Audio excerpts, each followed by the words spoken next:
नमस्कार मित्रों, कैसे हैं आप लोग। आई होप आप लोग अच्छे होंगे। आज हम लोग टीजीटी प्रशिक्षित स्नातक परीक्षा 2013 का प्रीवियस पेपर सॉल्व करेंगे और देखेंगे कि हमारे कितने क्वेश्चन सही हुए। और आप लोग कमेंट करके बताइएगा कितने क्वेश्चन सही हुए। तो चलिए शुरू करते हैं। आज के प्रश्न बहुत ही अच्छे प्रश्न हैं। आप देखना कि कैसे टीजीटी के क्वेश्चन पूछे जाते हैं। तो चलिए शुरू करते हैं आज के प्रश्न। भारत भारती का प्रकाशन किस वर्ष हुआ था। क्वेश्चन हमारा है भारत भारती का प्रकाशन किस वर्ष हुआ था। तो भारत भारती का प्रकाशन जो है 1912 ईस्वी में हुआ था।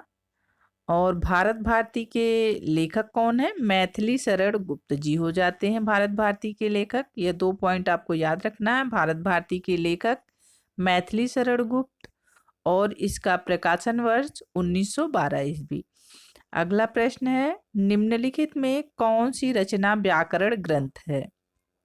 कौन सी रचना व्याकरण ग्रंथ है। तो हमारा हो जाता है उक्त व्यक्ति प्रकरण। यह जो है व्याकरण ग्रंथ है और इसके लेखक कौन है। दामोदर शर्मा। अगला प्रश्न है घोटक का तद्भव रूप क्या होगा। घोटक का तद्भव रूप क्या होगा, यानी ये तत्सम है, इसका तद्भव रूप क्या होगा। तो इसका आंसर हो जाएगा सी, घोड़ा। घोड़ा तद्भव है और घोटक तत्सम है, यह याद करना है। घोटक तत्सम, घोड़ा तद्भव। अगला प्रश्न है उपजाऊ का विलोम क्या होगा। उपजाऊ का विलोम हो जाएगा ऊसर। ऑप्शन सी राइट हो जाएगा। अगला प्रश्न देख लेते हैं निम्न में अर्धस्वर कहलाता है। निम्न में से अर्धस्वर इसमें से कौन है। तो अर्धस्वर हमारे दो होते हैं, आप लोगों को पता होगा, या और वा। या वा दो अर्धस्वर हैं। इसमें से देख लेते हैं। ऑप्शन हमारे हो जाएंगे ए, या हमारा अर्धस्वर है। अगला प्रश्न है देसिल वैना सब जन मिठा। यह पंक्ति किसकी है। तो यह पंक्ति विद्यापति जी की है। अगला प्रश्न है पश्चिमी हिंदी में कौन कौन सी बोलियां हैं। पश्चिमी हिंदी में कौन बोली है, यानी कि इसमें से एक बोली पश्चिमी की है और सब पश्चिमी की नहीं है, वही हमें ढूंढना है। पश्चिमी हिंदी में कौन बोली आती है।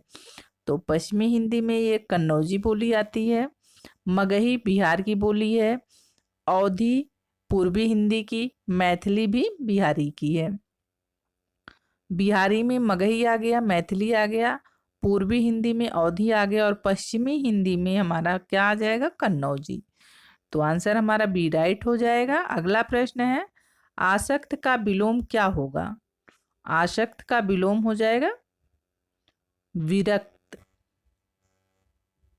अगला प्रश्न है रीतिकाल को अलंकृत नाम किसने दिया। रीतिकाल को अलंकृत नाम किसने दिया। तो अलंकृत नाम दिए हैं मिश्र बंधु। ऑप्शन सी राइट हो जाएगा। और रीतिकाल को और अनेक नामों से जाना जाता है। रीतिकाल को श्रृंगार काल विश्वनाथ प्रसाद ने कहा है। अगला प्रश्न देखते हैं मध्य वर्ग की पारिवारिक समस्या को दर्शाने वाला नाटक है। इसमें से मध्य वर्ग की पारिवारिक समस्या को दर्शाने वाला नाटक है, तो इसमें से इसका आंसर हो जाएगा सी, आधे अधूरे। आधे अधूरे नाटक किसका है, मोहन राकेश का है। सूरदास किस उपन्यास का चर्चित पात्र है। तो ये हो जाएगा सूरदास रंगभूमि का पात्र है। रंगभूमि उपन्यास है यह, जो उपन्यास प्रेमचंद जी का है और सूरदास इसी का पात्र है रंगभूमि का। यह बहुत बार पूछा जाता है, मोस्ट इम्पॉर्टेंट है, इसको देख लीजिए। सूरदास किस उपन्यास का पात्र है, तो यह रंगभूमि का पात्र है। अगला प्रश्न है अमीर खुसरो किस नाम से जाने जाते हैं। अमीर खुसरो किस नाम से जाने जाते हैं? तो इसका आंसर हो जाएगा बी, तोताए हिंद। अगला प्रश्न है, धन्य भारत भूमि सब रतनन की उपजावन, इन पंक्ति के लेखक हैं? तो इन पंक्ति के लेखक कौन है? तो इसका आंसर हो जाएगा बी, बद्री नारायण चौधरी प्रेमघन। अगला प्रश्न देखते हैं, पहला गिरमिटिया उपन्यास विशेषकर किस पर केंद्रित है? पहला गिरमिटिया उपन्यास विशेषकर किस पर केंद्रित है? तो यह महात्मा गांधी पर केंद्रित है। और पहला गिरमिटिया उपन्यास लिखा किसने है? गिरिराज किशोर ने लिखा है। अगला प्रश्न देखते हैं, कामायनी, कामायनी में श्रद्धा किसका प्रतीक है? कामायनी में श्रद्धा किसका प्रतीक है? तो श्रद्धा हृदय का प्रतीक है। ऑप्शन 3 राइट हो जाएगा, सी।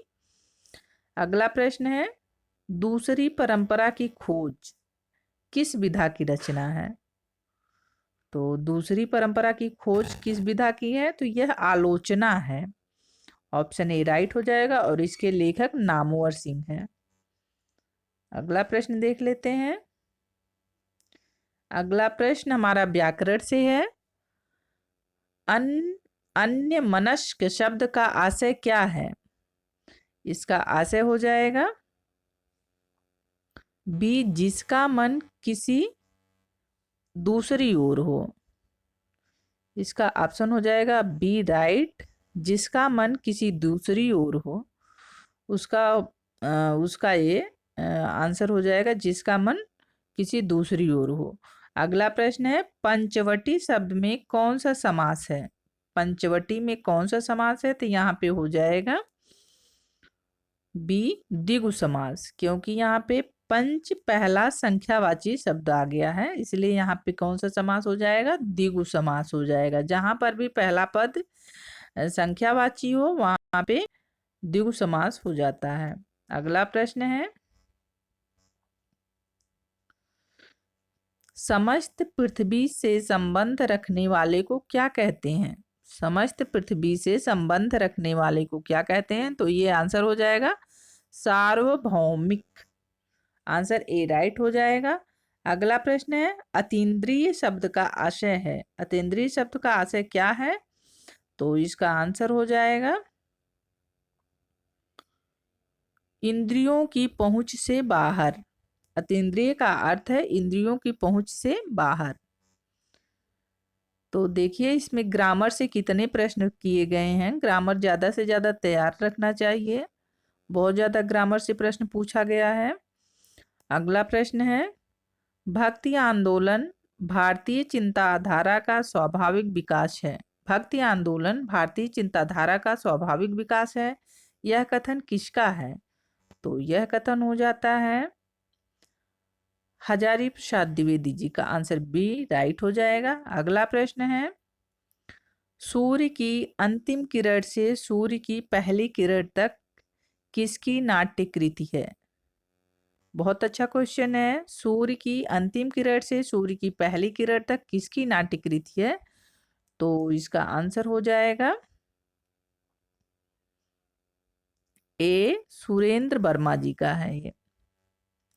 अगला प्रश्न देखते हैं, दुखम सुखम उपन्यास की लेखिका कौन है? दुखम सुखम उपन्यास की लेखिका कौन है?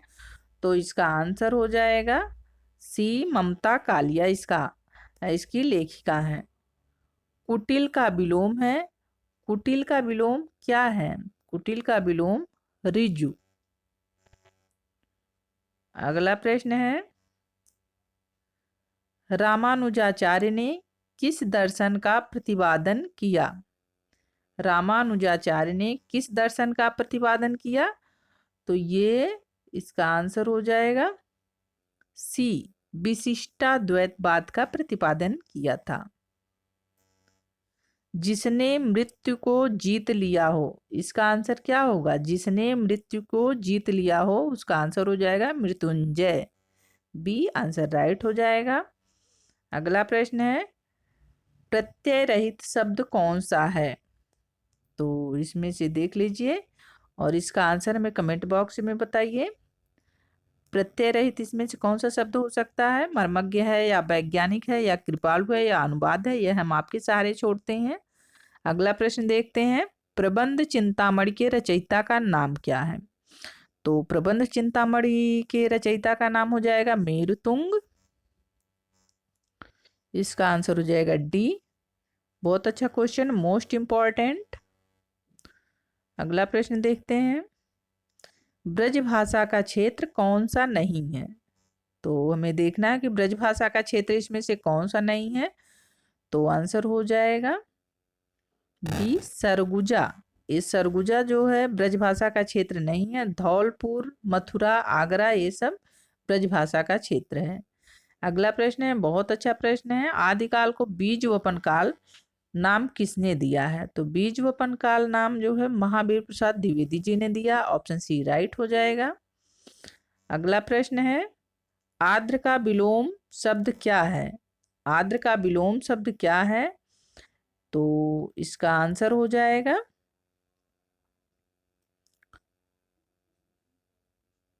बी, शुष्क। आर्द्र का विलोम शुष्क हो जाएगा। अगला प्रश्न देखते हैं, परुष। परुष शब्द का विलोम क्या है? तो परुष शब्द का विलोम हो जाएगा कोमल। परुष मीन्स कठोर और इसका कठोर का क्या हो जाएगा? कोमल। अब अगला प्रश्न है, यहाँ देखिए, तदीय समाज। तदीय समाज की का संबंध किससे है? तदीय समाज का संबंध भारतेंदु हरिश्चंद्र जी से है। अगला प्रश्न है, जो मापा ना जा सके इसका सही अर्थ बताइए।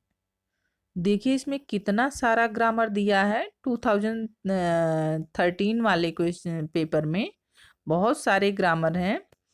तो ग्रामर आपको बहुत ज़्यादा पढ़ना चाहिए। जो मापा ना जा सके इसका सही अर्थ है अपरिमेय। ऑप्शन सी राइट हो जाएगा। अगला प्रश्न है, संविधान के किस अनुच्छेद के अंतर्गत हिंदी को संघ की राजभाषा का दर्जा मिला? तो इसका आंसर हो जाएगा ए, अनुच्छेद 343। अगला प्रश्न है, अकाल पुरुष गांधी किसके जीवन की रचना की गई है? अकाल पुरुष गांधी में किसके जीवन की रचना की गई? सॉरी, क्वेश्चन में गलत पढ़ रही हूँ। अकाल पुरुष गांधी किसने इस जीवनी की रचना की है ना? तो देखते हैं, इसकी रचना जो है जैनेन्द्र ने की है और यह महात्मा गांधी के जीवन पर आधारित है। अगला प्रश्न है, साये में धूप। साये में धूप किसे? तो यह दुष्यंत कुमार की कृति है, यह काव्य कृति है। तो आज की वीडियो में इतना ही। अगले वीडियो में इसका आगे वाला पार्ट लेकर आएंगे। तो चलिए देखते हैं। आज की वीडियो में यहीं तक। मिलते हैं नए वीडियो में नए टॉपिक के साथ। वीडियो को लाइक करिए, शेयर करिए, चैनल को सब्सक्राइब करिए। धन्यवाद।